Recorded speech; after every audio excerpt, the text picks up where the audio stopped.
भाभी, तुम बहू को हमेशा बेटी से नीचे ही क्यों रखना चाहती हो? राधा बुआ का फ़ोन आया। कार्तिक बेटे, सब ट्रेन में बैठ गए ना? हाँ बुआ जी, सब बैठ गए। बस कल हम जूही की शादी में पहुंच जाएंगे। ठीक है, जल्दी आ जाओ, मैं इंतज़ार कर रही हूँ। रांची से बनारस जाने की ट्रेन में कविता जी, उनके पति सुरेश जी, बेटा कार्तिक, बहू शालिनी सब बैठे मिलकर कविता जी की ननंद राधा की बेटी जूही की शादी में जा रहे हैं। कविता जी की एक बेटी भी है, रोमा, पर किसी कारणवश वो शादी में नहीं जा पा रही है। कविता जी की बहू शालिनी की भी पिछले साल ही शादी हुई है। उसके लिए ये ससुराल की पहली शादी है। बुआ सास के घर जाने और बनारस के घाटों में घूमने के लिए वो भी काफ़ी उत्साहित नज़र आ रही है। पूरे एक दिन और एक रात के सफ़र के बाद वो लोग राधा बुआ के घर पहुंच गए। हल्दी, मंडप, मेहंदी और फिर शादी, खूब रस्में हुई। सबने खूब मज़े किए। जूही विदा हो गई। विदाई के बाद आराम किया और फिर बनारस की गलियों की सैर शुरू हो गई। नाव में घूमते हुए बाज़ार पहुंच गए। पूजा की सामग्री की दुकान पर गए।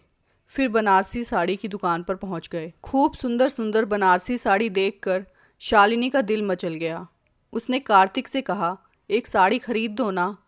तो कविता जी ने कहा, एक साड़ी कैसे खरीदोगी, और रोमा की साड़ी कौन खरीदेगा? शालिनी ने कहा, हाँ दीदी के लिए भी खरीद लेंगे मम्मी जी। रुको रुको, मैं तुम दोनों के लिए साड़ी पसंद कर देती हूँ। और सरिता जी ने एक 4,000 की साड़ी और एक 5,500 की साड़ी पसंद की और कहा, हल्की गुलाबी साड़ी बहू तुम्हारे लिए और ये नीली साड़ी रोमा के लिए, मेरी बेटी गोरी है ना। ये सुनते ही शालिनी बहू का चेहरा थोड़ा उदास हो गया। तभी राधा बुआ ने कहा, भाभी दोनों साड़ी एक ही जैसी लो ना, या तो दोनों 4,000 वाली लो या दोनों 5,500 वाली लो। नीली साड़ी 5,500 की है, क्वालिटी भी अच्छी है, दोनों के लिए यही ले लो ना।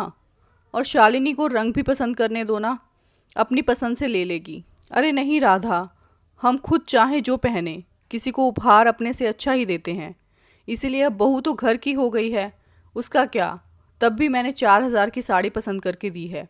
अब रोमा तो ससुराल वाली है, उसे तो थोड़ी ज़्यादा अच्छी साड़ी देनी ही होगी। और कविता जी की पसंद की हुई साड़ी खरीदी गई। अब राधा बुआ चुप हो गई, लेकिन उन्होंने शालिनी को शादी के नेक के रूप में 5,500 वाली साड़ी उसके पसंद वाले रंग की खरीद दी।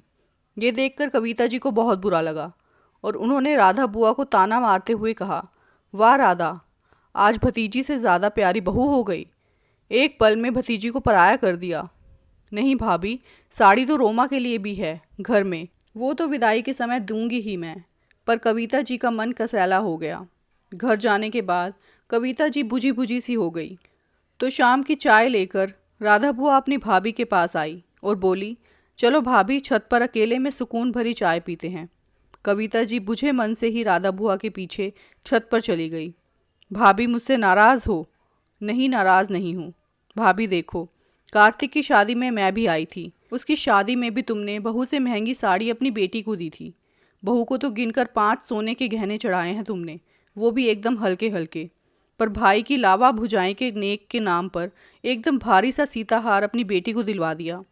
पिछली बार जब आई थी मैं, तो रोमा ने काले रंग की साड़ी पहनी थी, तो तुमने बहू को काली साड़ी पहनने से रोक दिया ताकि रोमा से बेहतर बहू ना लगे। साड़ी की दुकान जाने से पहले जब हम पूजा की सामग्री की दुकान पर गए, तो तुमने रोमा के लिए बड़ा सा कलश खरीदा और बहू ने जब अपने मायके वालों के लिए खरीदना चाहा तो तुमने रोक दिया और एक छोटा सा दिया खरीद दिया। कितना दुखी हो गई थी बहू, तुमने देखा नहीं? भाभी, क्यों तुम बेटी को 20 और बहू को 19 देखना चाहती हो? क्यों ना देखूं राधा, वो मेरी बेटी है तो वो भी तो तुम्हारी बहू है। बहू को नीची नज़र से देखने का मतलब है कि तुम अपने बेटे को भी नीची नज़र से देख रही हो। ये बिल्कुल गलत बात है राधा। मैं भला अपने बेटे को ही नीची नज़र से क्यों देखूंगी? तो तुम ही बोलो भाभी, बेटी भी ऊंची बेटा भी ऊंचा, तो फिर बहू क्यों नीची होनी चाहिए? राधा, वो मेरे अपने बच्चे हैं, तो बहू भी तो अपनी ही होने आती है ना भाभी। भाभी, जब तक तुम ब्याह कर नहीं आई थी तब तक मैं हर साल गर्मी की छुट्टियों में महीने भर रहने आती थी और महीने भर पूरे घर को अपने घर जैसा चलाती थी, पूरे अधिकार से। पर जब तुम आ गई, मैंने धीरे धीरे आना कम कर दिया। जानती हो क्यों? साल में भले मैं एक बार कुछ दिन के लिए आती, पर तुम्हारी बसती हुई गृहस्थी में मेरी दखल अंदाजी तुम्हें अच्छी नहीं लगती। और कोई बहस होने पर जब अम्मा बाबूजी मेरा पक्ष लेते तो तुम्हें और बुरा लगता। और अगर माँ विदाई में मुझे तुमसे कुछ बेहतर दे देती तो उसका दुख तुम्हें अलग होता। इसीलिए मैंने खुद समझदारी दिखाई। तो देखो, आज तक मेरे और तुम्हारे संबंध मधुर हैं। अब कविता जी को कुछ तो महसूस हुआ। फिर राधा बुआ ने कहा, भाभी देखो, मेरी बात को समझो। बेटी अपनी गृहस्थी की रानी है ही, तो बहू को भी बनने दो ना अपनी गृहस्थी की रानी। हर छोटी छोटी बात पर उसे बेटी से कम दिखाकर जो दुख तुम आज बहू को दे रही हो, तो क्या कल बहू विद्रोही नहीं होगी? उसे हमेशा ननद से चिढ़ नहीं होगी? तो क्या कल तुम अपने बुढ़ापे में अपनी खुशियों की तलाश उस नाराज़ बहू से कर सकोगी? क्या बहू करने देगी? ये कैसे संभव होगा? नहीं भाभी, हर बात पर बेटी बहू का भेदभाव और हमेशा ननद से नीचे रहने का दुख सारे रिश्तों को ख़त्म कर देगा। आज बहू कुछ नहीं कहती है, लेकिन धीरे धीरे उसका भी मुंह खुलने लगेगा असंतोष और इस दोहरे व्यवहार से। मैं समझ गई राधा, अब मैं बहू को कोई भी शिकायत का मौका नहीं दूंगी। जिस तरह हम दोनों दूर रहकर भी प्रेम से रहे, मैं उन्हें भी ज़िंदगी की सभी खुशियाँ जीने का मौका दूंगी। भला मैं बुढ़ापे में अपने बच्चों को छोड़कर खुशियाँ तलाशने कहाँ जाऊंगी? वैसे राधा रानी, तुम हो तो समझदार। और दोनों भाभी ननंद उज्जवल भविष्य की कामना करते हुए एक दूसरे को देखकर मुस्कुराने लगी। दोस्तों, कहानी को अंत तक सुनने के लिए बहुत बहुत धन्यवाद। आज की कहानी आपको अच्छी लगी हो तो वीडियो को लाइक, शेयर और चैनल को सब्सक्राइब करना बिल्कुल मत भूलना। Thank you for watching this video. Take care. Bye bye.